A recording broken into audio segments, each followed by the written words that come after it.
भूगोल में हम आपको भूगोल के पहले चैप्टर के खंड ग जिसका नाम है वन्य एवं वन प्राणी संसाधन, तो इसी चैप्टर के बारे में हम आपको बता रहे थे। और इस चैप्टर में लघुतरीय में टोटल 10 क्वेश्चन है, जिसमें से हम आपको 7 क्वेश्चन का आंसर पीछे के वीडियो में ऑलरेडी बता चुके हैं। आज हम लोग इस वीडियो में लघुतरीय प्रश्न के 8वें नंबर क्वेश्चन से देखेंगे और 8वें नंबर क्वेश्चन के आगे जितने सारे भी क्वेश्चन बचे हुए हैं उन सभी क्वेश्चन का आंसर भी हम लोग जानेंगे, उन सभी प्रश्न का उत्तर हम आपको बताएंगे।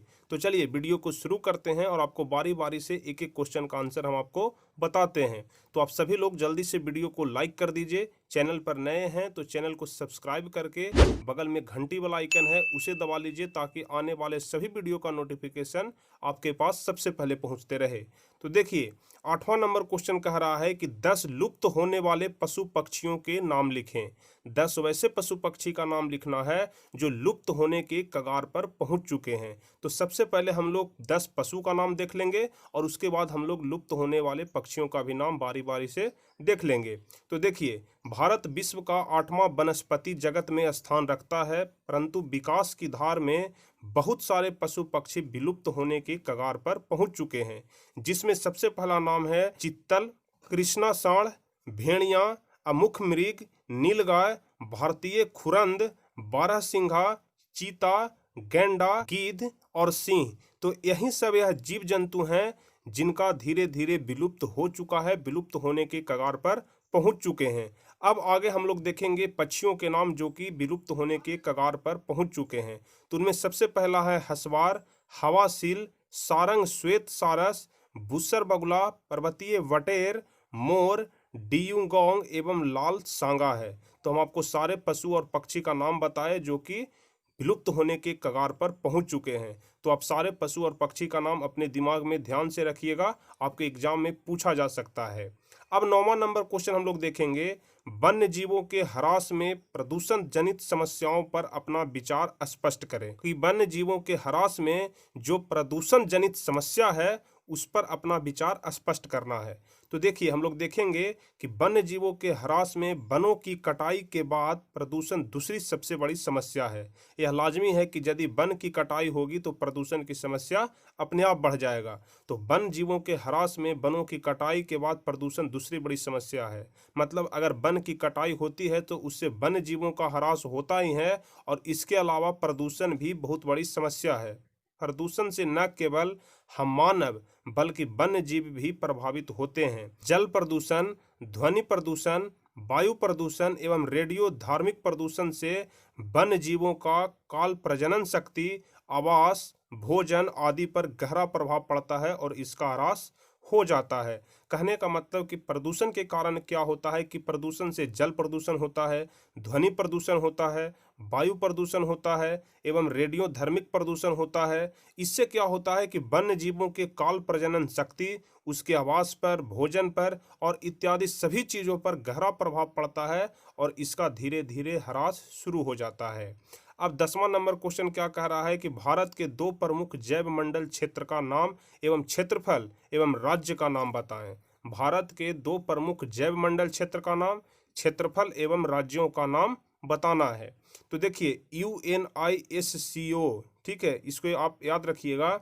UNISCO के सहयोग से भारत में 4 जैव मंडल आरक्षित क्षेत्र की स्थापना की गई है।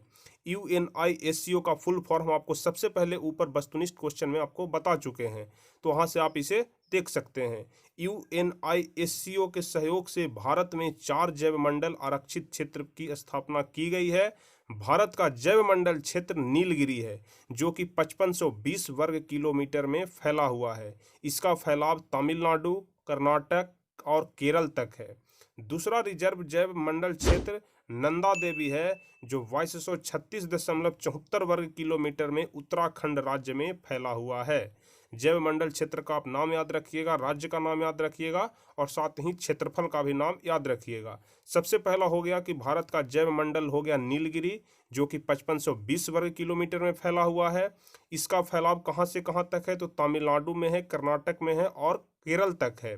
और दूसरा रिजर्व जैव मंडल क्षेत्र नंदा देवी है जो कि 2236.74 वर्ग किलोमीटर में उत्तराखंड राज्य में फैला हुआ है। तो 10वां नंबर क्वेश्चन का आंसर आपका यही हो जाएगा। अब इसी के साथ आपके सारे लघुत्तरीय प्रश्न समाप्त हो जाते हैं। अब आगे हम लोग देखेंगे दीर्घोत्तरीय प्रश्न। तो दीर्घोत्तरीय प्रश्न में टोटल 5 क्वेश्चन है, जिसमें 3-4 क्वेश्चन बहुत ज़्यादा इंपॉर्टेंट है। तो सभी क्वेश्चन को हम आपको बारी बारी से बताएंगे। खास करके जो इंपॉर्टेंट क्वेश्चन रहेंगे उस पर हम ज़्यादा जोर देंगे, उसके बारे में आपको बताएंगे कि यह क्वेश्चन को आप ध्यान से समझिएगा, इसे ध्यान से याद करके जाइएगा एग्जाम में, क्योंकि वह क्वेश्चन आने की बहुत अधिक संभावना है। तो जिसमें सबसे पहला नंबर क्वेश्चन है जो कि बहुत ज़्यादा इंपॉर्टेंट है कि वन्य एवं वन्य जीवों के महत्व का विस्तार से वर्णन करें। विस्तार से वर्णन करना है। वन्य एवं वन्य जीवों के महत्व का हम लोग वर्णन तो लघुत्तरीय क्वेश्चन में भी कर चुके हैं, लेकिन चूंकि यह दीर्घोत्तरीय प्रश्न है इसलिए हमें इसमें विस्तार से वर्णन करना पड़ेगा। ठीक है, कम से कम 400 शब्दों से अधिक शब्दों में इसका वर्णन करना पड़ेगा। तो देखिए, हम लोग सबसे पहले वन के महत्व के बारे में देखेंगे। तो वन एक प्राकृतिक संपदा है जिससे हम अपने मानव सभ्यता का महान विकास किया। कहने का मतलब कि वन एक प्राकृतिक संपदा है, यह भगवान के द्वारा मानवों को दिया गया है और उससे हम अपने मानव सभ्यता का महान विकास किए। आज भी 21वीं शताब्दी में न केवल वन हमारी मूलभूत आवश्यकताओं में सहायक है, बल्कि पर्यावरण को संतुलित वर्षा कराने में अति आवश्यक साधन है। वन से ही पर्यावरण संतुलित रहता है, मौसम समय पर आते हैं, समय पर जाते हैं और इससे वर्षा भी समय पर होता है। यह वर्षा कराने में भी अति आवश्यक होता है। और दूसरा वन्य जीव हो गया कि सृष्टि के आरंभ से ही वन्य प्राणी मानव के लिए प्रतिस्थापित होने वाला साधन है। वन्य जीवों ने मानव के विकास के लिए महत्वपूर्ण कदम परिवहन, कृषि, पशुपालन आदि के साथ पहले चरण से अब तक निभाया है। वन पृथ्वी के लिए सुरक्षा कवच जैसा है। वन को यहाँ पर पृथ्वी का सुरक्षा कवच कहा गया है और यह बताया गया है कि वन्य जीवों ने मानव के विकास के लिए महत्वपूर्ण कदम जैसे परिवहन हो गया, कृषि हो गया, पशुपालन हो गया आदि के साथ पहले चरण से अब तक निभाते आया है। यह सभी कुछ वन के कारण ही संभव हो पाया है। अब देखिए, परिस्थितियों का 111 तत्व के रूप में महत्वपूर्ण घटक के रूप हैं वन एवं वन प्राणी मानव जीवन का हम सफर हैं। वर्तमान समय में विकास के दौर में हमने अपने अतीत के सभी मानव जीवन को हमें भली भांति समझना होगा एवं इनके संरक्षण हेतु उपयुक्त कदम उठाने होंगे। अब हम लोग यहाँ से देखेंगे कि वन एवं वन जीवों के संरक्षण के लिए हमें क्या करना चाहिए। तो देखिए, वृक्षों के घनत्व के आधार पर वनों को 5 वर्गों में रखा गया है। वृक्षों के घनत्व के आधार पर वनों को 5 वर्गों में रखा गया है। वह 5 वर्ग कौन कौन सा है इसके बारे में हम लोग बारी बारी से देख लेंगे। तो सबसे पहला है अत्यंत सघन वन। सबसे पहला है अत्यंत सघन वन। तो अत्यंत सघन वन क्या है इसके बारे में हम लोग देखेंगे। तो भारत में इस प्रकार के वन का विस्तार 59.6 लाख हेक्टेयर भूमि पर है। मतलब 59.6 लाख हेक्टेयर भूमि पर भारत में अत्यंत सघन वन है। आगे कहता है कि असम, सिक्किम को छोड़कर सभी पूर्वोत्तर राज्य इस वर्ग में आते हैं। मतलब असम और सिक्किम को अगर छोड़ दिया जाए तो सभी जो राज्य हो गए वह अत्यंत सघन वन के अंतर्गत आते हैं।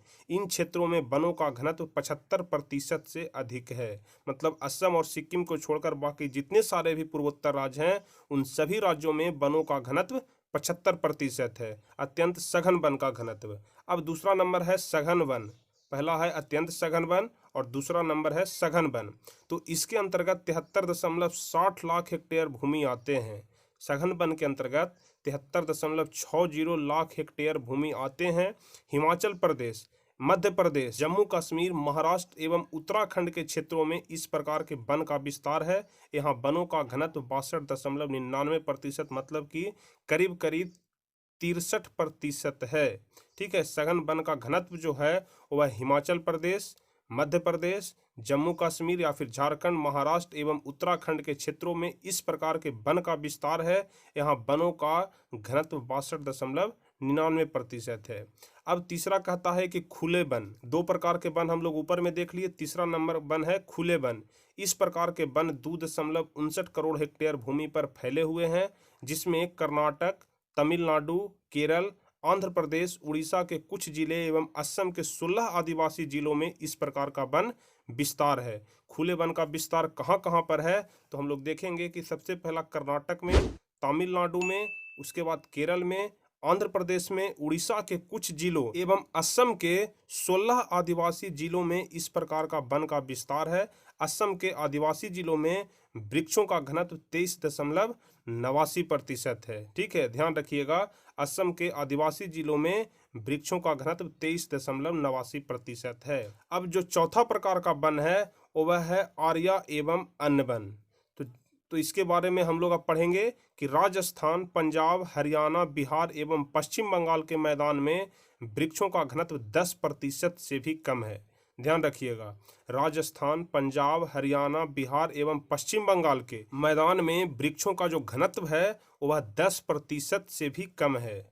हम जानते हैं कि वनों के विकास के लिए भौगोलिक दशाएं नहीं होती है, अतः इन क्षेत्रों को इस क्षेत्र में रखा गया है जिसके अंतर्गत 2.94 हेक्टेयर भूमि आते हैं। मतलब बिहार हो गया, हरियाणा हो गया, पंजाब हो गया, राजस्थान हो गया, पश्चिम बंगाल हो गया, इन सभी क्षेत्रों में आर्या एवं अन्य वन का जो प्रतिशत है वह 2.94 हेक्टेयर भूमि पर आते हैं और कुल 10% से भी कम है वृक्षों का घनत्व।